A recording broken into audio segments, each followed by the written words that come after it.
Hello friends, तो welcome to your YouTube channel start learning. आज हम बात करेंगे एप्लीकेशन ऑफ इंटीग्रेशन। तो मिशन 45 में आज एप्लीकेशन ऑफ इंटीग्रेशंस के बारे में बात होगा।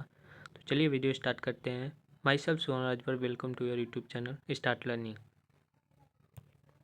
तो हमारा है first application of integration. Application of integration में हमें क्या करना होता है उसके बारे में जान लेते हैं। तो area under the simple curve, हमें एरिया निकालना था अंडर द सिंपल कर्व, मतलब कोई भी कर्व दिया उसका एरिया हमें निकालना होगा। तो आप जान लीजिए कि एरिया कैसे निकलता है।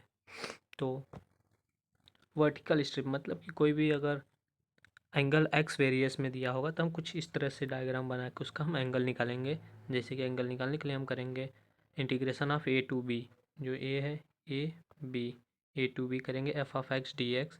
ये एक्स वेरियस में है, जो एक्स के एक्स पे जो बनेगा उस पे है, ठीक है। तो नेक्स्ट है हॉरिजेंटल स्ट्रिप। ये वर्टिकल स्ट्रिप था, ये जो स्ट्रिप बनी है वो वर्टिकल स्ट्रिप है, ये हॉरिजेंटल स्ट्रिप है। अब हॉरिजेंटल स्ट्रिप में हम करेंगे सी से डी पे दिया है, सी से डी पे दिया है तो हम करेंगे C to D, integration of C to D F of Y D Y. ये वाई वेरियस में दिया है, क्योंकि ये वाई पे दिया है तो वाई वेरियस, ये एक्स पे दिया है तो इसलिए हम एक्स वाला लगाए थे, ठीक है। अब देख लीजिए left top from where area started, ठीक है।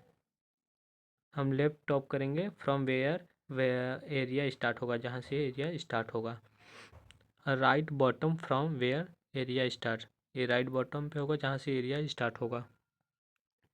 अब ये स्पेशल केस है, स्पेशल केस में देख लीजिए क्या है। तो हमें अगर वही डायग्राम नीचे दे दिया, जैसे दिया है ना, ये इस नीचे टाइप में नीचे की तरफ दे दिया है कुछ इस तरह से, तो हम उसको नीचे कर लेंगे।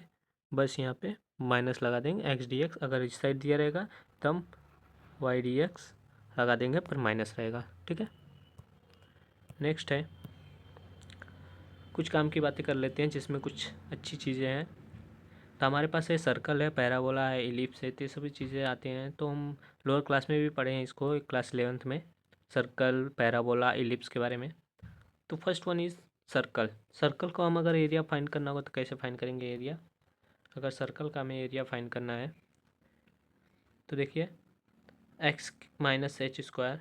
अब हमें एक्स और एच क्या दिया है, एक्स और एच कहाँ से मिलेगा, जो सेंटर है, ये जो सेंटर है यहाँ पे एक्स और एच होगा, जो आर होगा ये रेडियस आर हो गया। तो एक्स माइनस एच का स्क्वायर प्लस वाई माइनस के का स्क्वायर अब इक्वल टू आर का स्क्वायर हो जाएगा। फिर सेंटर क्या है, सेंटर एच और के, ठीक है। यहाँ पे मैंने एक्स और एच लिया था तो यहाँ पे सॉरी एक्स एच और के होगा, एक्स और वाई और तो नहीं है, ठीक है। तो रेडियस हमने आर लिया, ठीक है। अगर सर्कल स्टैंडर्ड फॉर्म में नहीं होता है तो हम प्रेजेंट परफेक्ट स्क्वायर की हेल्प से स्टैंडर्ड फॉर्म में लिखेंगे। मतलब कि अगर सर्कल स्टैंडर्ड फॉर्म में नहीं है तो हम उसको परफेक्ट स्क्वायर के हिसाब से हेल्प से हम उसे स्टैंडर्ड फॉर्म में लिखेंगे। पहले स्टैंडर्ड फॉर्म में लिखेंगे फिर उसको सॉल्व करेंगे। अब पैराबोला के बारे में बात कर लेते हैं। पैराबोला में क्या है, अगर फिगर इस तरह से बना है कुछ, ठीक है, सेंटर से स्टार्टिंग है ओरिजिन से, तो y square is equal to 4ax हो जाएगा। अगर वही जस्ट उसके उल्टे साइड में बोला है तो y square is equal to minus 4ax हो जाएगा। मतलब अगर पॉजिटिव की तरफ बनाए, इस लाइन में पॉजिटिव होता है, ये नेगेटिव साइड है, तो अगर पॉजिटिव की तरफ है तो प्लस रहेगा, अगर नेगेटिव साइड आएगा तो सिर्फ माइनस लगा देंगे, हो जाएगा। अगर यही वर्टिकल स्टेप में बना होगा, जैसे कि कुछ इस तरह से बना होगा, तो ये वाई पे हो जाएगा, तो x square equal to 4a y हो जाएगा। अगर ये डाउन की तरफ बनेगा तो हम नेगेटिव लगा देंगे, x square equal to 4a y।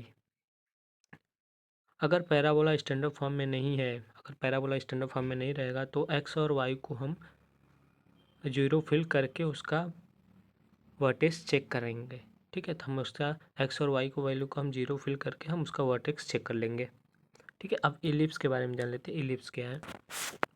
तो इलिप्स में हमें क्या निकालना रहता है, कोई भी एलिप्स का स्क्वायर निकालना होगा तो दो ही फॉर्म में बनेगा, या तो हॉरिजेंटल या तो वर्टिकली, ठीक है। तो हॉरिजेंटल होगा तो उसका हम लिखेंगे x square upon A square plus y square upon B square is equal to 1, ठीक है। ये इक्वेशन लिखेंगे। अगर वर्टिकल होगा तो x square upon B square plus y square upon A square is equal to 1, ये इक्वेशन लिख देंगे। A is greater than B होना चाहिए, ये जो होगा बी से ग्रेटर देन होना चाहिए।